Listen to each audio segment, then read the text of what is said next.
Bien-aimés, bonjour, c'est votre frère Elogic ici. Voilà, je suis très heureux d'être avec vous. Nous sommes au rendez-vous avec le destin de.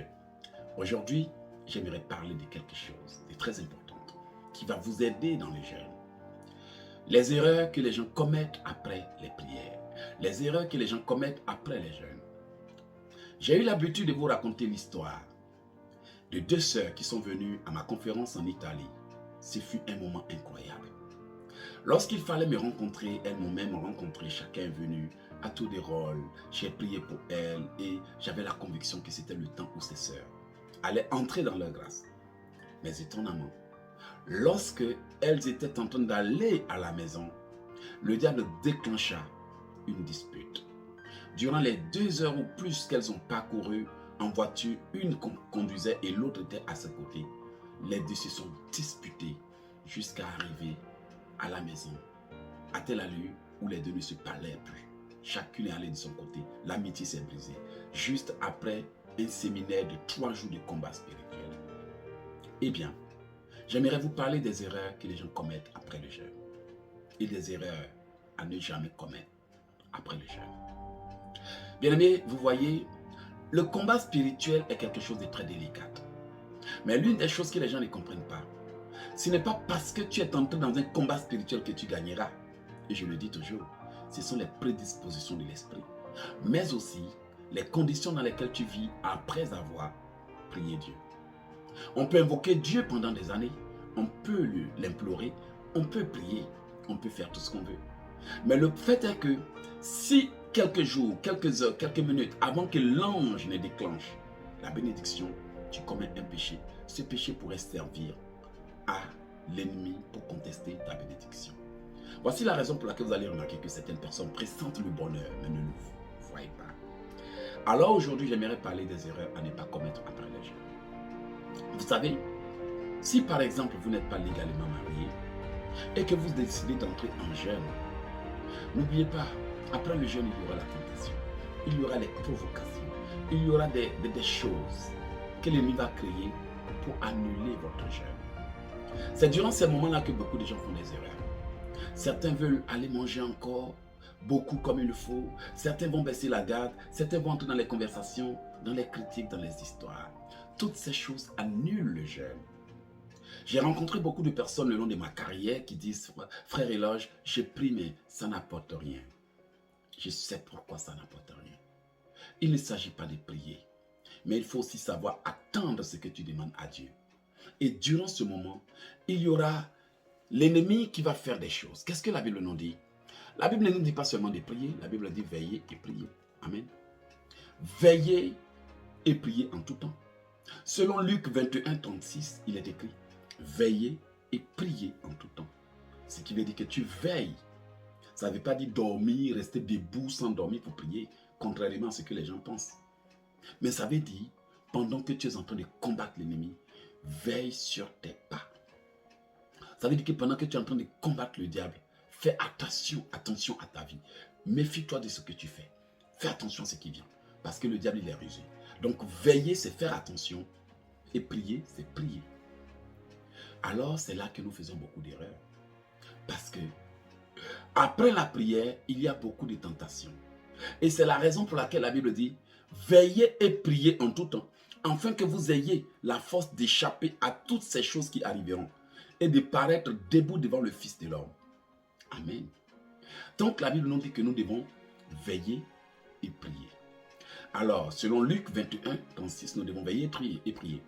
Mais après leur jeûne, beaucoup de gens font des erreurs qu'il ne faut pas commettre.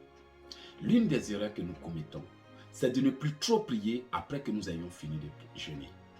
Parce que nous nous disons qu'on vient de finir un jeûne, on vient de prendre 21 jours. Or, pendant les 21 jours, on a combattu les forces des ténèbres. On les a bombardés, on les a chicotés, on les a brûlés et on les a harcelés, on ne les a pas laissés dormir, on les a dérangés beaucoup avec nos prières.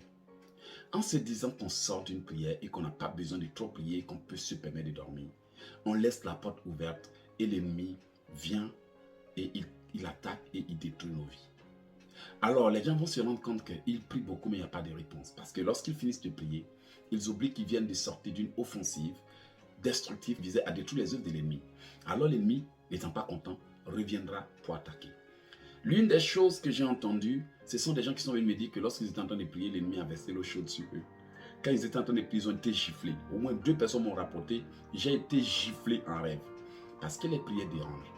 Alors, certains ne seront peut-être pas giflés, mais ce que l'ennemi attendra de faire, c'est qu'ils baissent la garde, qu'ils commencent à reprendre leurs activités pour reprendre les attaques. C'est la raison pour laquelle vous remarquez que quand vous finissez de prier, il y a tellement d'attaques que parfois vous vous demandez mais pourquoi prier si on doit être attaqué autant. Le but, c'est que l'ennemi contre-attaque, il riposte, il revient à la charge pour reprendre le contrôle.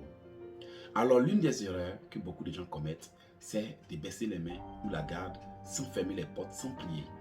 On ne vous demande pas d'aller retourner prier violemment encore comme vous le faites, vous l'avez fait, mais c'est de prier et de veiller à ce que l'ennemi ne puisse même pas trouver d'une occasion, à ne pas commettre de péché, jusqu'à ce que vous recevez votre bénédiction, même après avoir reçu, pour ne pas perdre la bénédiction, vous devez faire attention. La deuxième erreur que les gens commettent, c'est de retourner tout de suite à des actes sexuels. Rattraper le temps perdu. Or, c'est l'un des moments où les gens vont perdre leur grâce. La grâce que le Seigneur a donnée, a déposée en eux, ils vont la perdre avant la manifestation. Pour les hommes mariés, ce n'est pas un problème de retourner avec leur femme après le jeûne. C'est d'ailleurs ce que la parole de Dieu nous dit. Mais le fait est que si vous y retournez, mais sans faire certaines choses avec modération, vous serez encore plus sonné, plus épuisé, que vous allez chuter dans un état de lourdeur, de paresse et de négligence. Et vous constaterez que juste à peine 21 jours de prière, votre vie de prière va chuter parce que ces actes sexuels vont aller vous enlever toute votre détermination, vont aller vous retirer toute votre volonté de prier, ils vont casser le rythme que vous avez gardé. C'est bien de retourner avec son partenaire après les jeûnes, mais en même temps que vous y retournez, ne baissez pas la main dans la prière. L'une des erreurs que les gens font encore ou commettent, c'est de recommencer à parler n'importe comment après le jeûne, à discuter n'importe comment après le jeûne. On peut donc voir des jeunes filles qui cherchent le mariage retourner à des conversations téléphoniques à caractère sexuel, recommencer à se déshabiller, à faire des vidéos, à parler, à se laisser draguer et exciter par des hommes au téléphone. Or, rentrer dans les critiques, aller se disputer, aller se quereller, aller se battre, toutes ces choses vont constituer à annuler le jeûne. Vous voyez, nous combattons l'ennemi, mais si nous ne connaissons pas ses ruses, vous allez voir que nous allons toujours prier, demander des choses à Dieu, mais nous allons les annuler.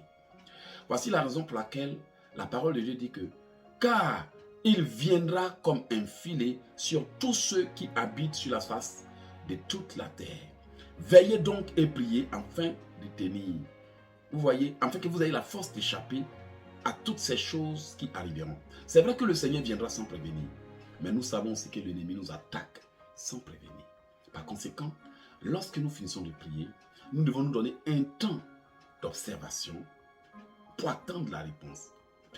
Mais en retournant à des disputes, à des discussions, à des choses sans pour autant faire attention et prêter vraiment attention à ce que nous faisons en disant mais nous venons de jeûner, on attend la réponse, il faut l'attendre dans la sainteté, dans la patience, dans le calme. En bavardant, on tombe dans les critiques, on fait des erreurs, on s'énerve, on se laisse piéger. Il y a des amis qui viennent avec des sujets qui ne nous concernent pas, on se met dedans, on raconte n'importe quoi et finalement on a péché en parole, en pensée, de manière involontaire, mais on vient de se laisser piéger.